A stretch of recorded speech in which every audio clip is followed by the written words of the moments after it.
शिवाजीराव आढळराव पाटील असतील, मी असेल, आम्ही सगळ्यांनी मिळून या मंचाला एकदा दोनदा त्या ठिकाणी नळ पाणी पुरवठा योजना केली.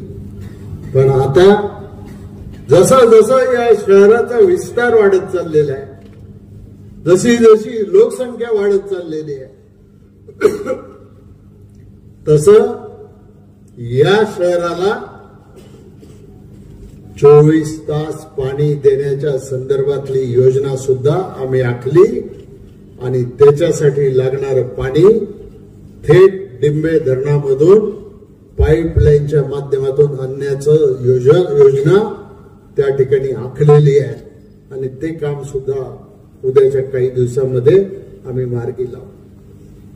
आज निगोटवाडीचे काही लोक इथं असतील, आपल्या बाजूलाच आहे निगोटवाडी.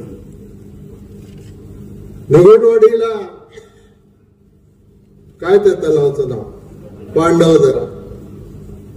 किती वर्ष आपण पांडवदऱ्याची चर्चा करतो, पण मी आपल्याला या ठिकाणी सांगू इच्छितो की पांडवदऱ्याचं आता जवळजवळ सगळ्या मंजुऱ्या पूर्ण झाल्या.